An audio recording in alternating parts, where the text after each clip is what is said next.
multi-billion-dollar vacation industry. This is the other Florida. 5,000 miles of deserted coast and coastal waterways where boats can hide, plus thousands of square miles of swamps where airplanes can dump their loads. It's a dope smuggler's paradise. One of the dopers' favorite tactics is to fly drugs out of Colombia in large airplanes, then drop the bales at a pre-designated spot in the swamp to be picked up by cohorts on the ground. These customs agents have been staked out in the Everglades for 3 days on information that such a drop is imminent. Just at dusk, the suspect plane appeared and began buzzing the tiny airstrip. In the confusion that followed, the agents managed to secure the people who were waiting on the ground. But the customs airplane lost the suspect aircraft. If any dope was dropped, it was so far out in the swamp that they never found it. No dope, no arrests, weeks of planning plus 3 days and nights with the mosquitoes and the alligators. And all for nothing. It's typical of what has become a war of frustration for law enforcement. It's not that they never make huge seizures of dope, they do. But for every bale of marijuana you see here, perhaps 20 more have gotten through undetected. South Florida is now called the dope smuggling capital of the country. And Regional Customs Commissioner Robert Batard would not disagree. Last year, 87% of all the seizures of marijuana made throughout the United States were made right in the southeast Florida area.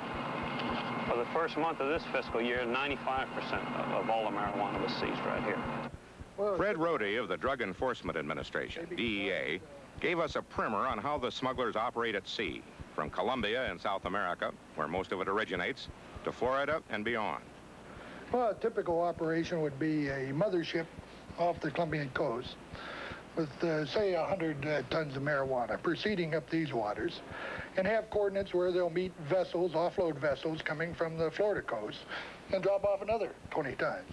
Then proceed up to Georgia, the Carolinas, New York, and even as far as Maine, where in each place they'll drop off the designated amounts of marijuana that the various organizations involved have ordered. Just like a beer distributor hitting a string of taverns. Very similar. I'd go out and make contact with a mother load and then show special passport deal, you know, and then I'd come back in with a load. This man talked with Morley Safer several months ago. He ran loads of marijuana from motherships to shore in a small boat, one of the lowest paying jobs. How much money could you make in a night? $60,000 to $100,000. That's just your end of it? Yeah. Well, this last load I brought in was worth over $1 million. With all that money around, you'd expect some of the people who were involved. These Colombians were taken off a mothership with 37 tons of marijuana aboard.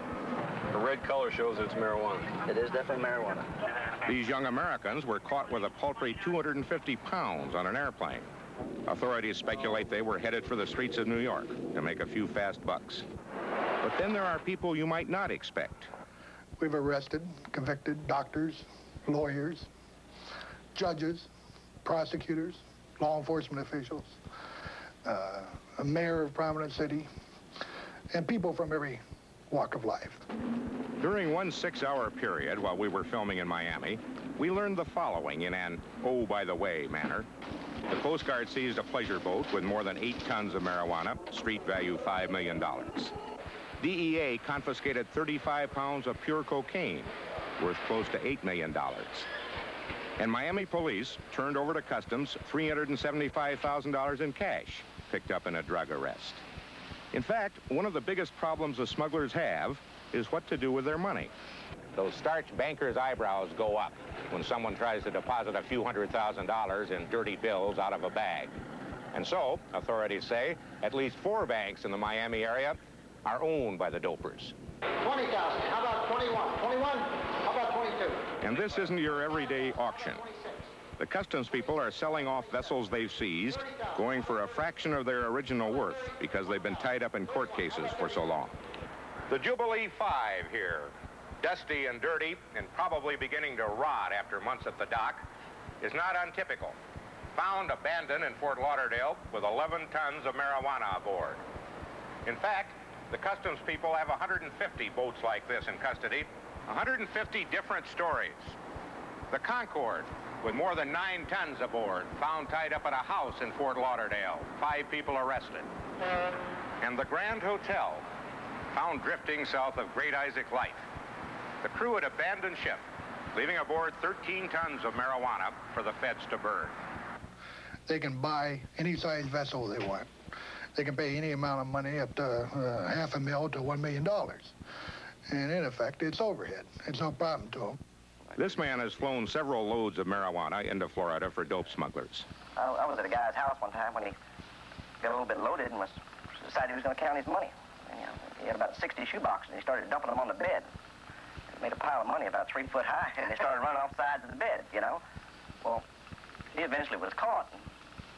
With the amount of money that he had, he didn't have to worry about going to jail. He got out of it. Can money keep you out of jail? Damn right, money can keep you out of jail. And of course he's right. Anybody who does get caught hires the best lawyers around. Court calendars are clogged.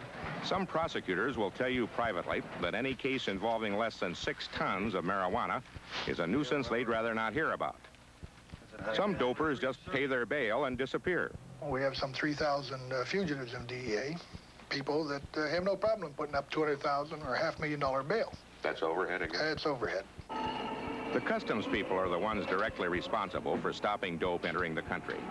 And from seeing tractor-trailer loads of it being hauled to an incinerator in convoy, you'd think they were in control of the situation. They're not. The official line is that they're probably stopping about 10% of the traffic. The line officers will say as little as 2%. It's very difficult. We've got about 5,000 miles of coastline right here in Florida. We're outmanned, out-equipped, and out-financed. They're frustrated on the water and in the air as well. These airplanes have been seized by customs, mostly with a small fleet of aircraft that patrol the air corridors, hundreds of miles of them between Colombia and South Florida. In fact, most of the airplanes that don't make it through usually get stopped not by the law, but by bad weather, bad flying, or bad luck, especially in Colombia. I slid a DC-6 at one time into a mud strip that was built like a dog leg. It was necessary to knock some brush down on one end in order to get into it. And once we got into it, skidded it around the corner, and we were still doing about 80, I guess. We finally got it stopped and turned around and loaded the airplane, and then it was a difficult task to get it back out. One sputter and you die, and that's what it amounts to. And they're down there all over the place where they didn't make it. I would say that there's been more than 70 accidents this year. When you hit Colombia, how long does it take? The fastest I've ever gone in and loaded and got out was like 17 minutes on the ground. By the time you open the rear doors, the aircraft is being loaded. You never shut the engines down. They'll have probably 30 people on a load crew, and they'll probably have anywhere from 30 to 40 more people with high-powered automatic weapons sitting by guarding the air and the ground to make sure nobody approaches you. Officially, the Colombian government is cooperating with the U.S. to stop the traffic.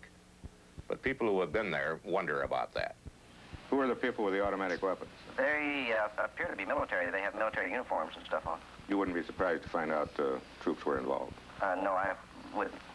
Anyone we talked with agreed that the only surefire way to stop the traffic is at the source. But it's not that easy. It's guessed that 600 million American dollars go into the Colombian economy every year from marijuana alone. So, it would seem the only semi-effective way to stem the flow is to catch the big motherships out at sea before they can offload the dope to smaller boats. That job falls mainly to the Coast Guard. That's the Coast Guard cutter Diligence down there, shadowing a ship that was bound from Colombia to somewhere. Immediately visible are a crew of 13 Colombian nationals and 2 goats, whose role in this caper we never did figure out.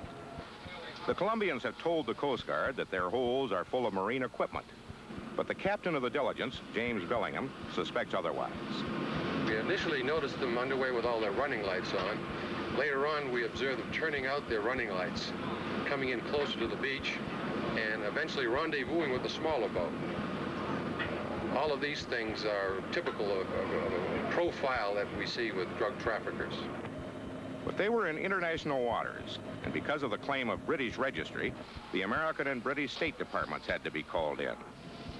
The Diligence laid off, waiting for permission to board for a second night into a second day. Ok, ya entendemos. Si ustedes nos siguen por The Coast Guard hoped the Colombians would voluntarily follow them into American waters. Then they could legally board. But the Colombians were having none of that. So the waiting game continued. The Coast Guard's chances rested on one of three things: that the Gulf Stream would drift them into territorial waters, that a blistering sun would make the Colombians uncomfortable enough to get the inevitable over with, or that the State Department would come through. We have authorization to board your vessel. Their break finally came from Washington.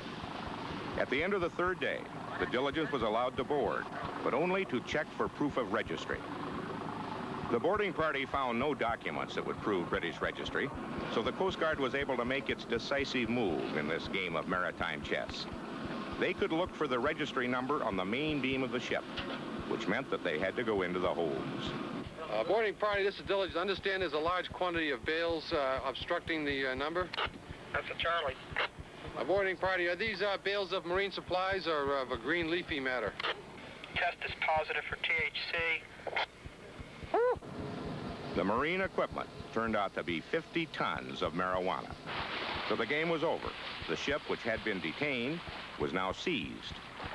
The Colombians were arrested and taken aboard the Diligence. Some of them were familiar faces. They'd been through it all before. And to sum up, on this one caper, the Coast Guard got its quarry.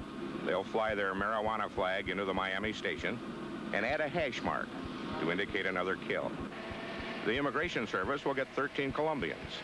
Turns out 6 of them are repeaters. Because they were arrested on the high seas and prosecution is almost impossible, they will be detained briefly, then put on an airplane for Colombia. Tickets paid for by the United States government. And Customs, they get a slightly used 150-foot freighter and 50 tons of marijuana to burn. If I got excited by all this big money and decided to run a load of marijuana up from Colombia, what would my chances be of getting caught? You know, we'd like to think differently, but apparently the risks are low. We feel we could be more effective if we could raise that risk and have some type of deterrent on a person getting into the business. But as activity continually increases, we have to assume that the risk is not that great. The risk, as near as we could tell, is about 1 chance in 20 of getting caught. So, while you're watching 50 tons of marijuana on its way to destruction here, remember that another 1,000 tons would have made it through. That's 1,000 tons, 2 million pounds, 32 million baggy-sized ounces on its way to the neighborhood pushers of America. Our story seemed to have some effect. Since it aired, the Drug Enforcement Agency has opened 2 new offices in South Florida and added 15 more agents to the area. And the new governor of Florida, Bob Graham, proposed and got passed some tough new smuggling laws, possibly because of our story, possibly because on the very weekend it aired, some smugglers used a farm owned by the governor to land this plane loaded with marijuana. The new law provides mandatory minimum sentences and fines. So these days in Florida, if you get caught with from 100 pounds to a ton of marijuana, you must serve 3 years and pay $25,000. From a ton to 5 tons, it's 5 years and $50,000. Anything over 5 tons is 15 years and $200,000. All of the above applies, of course, if you get caught.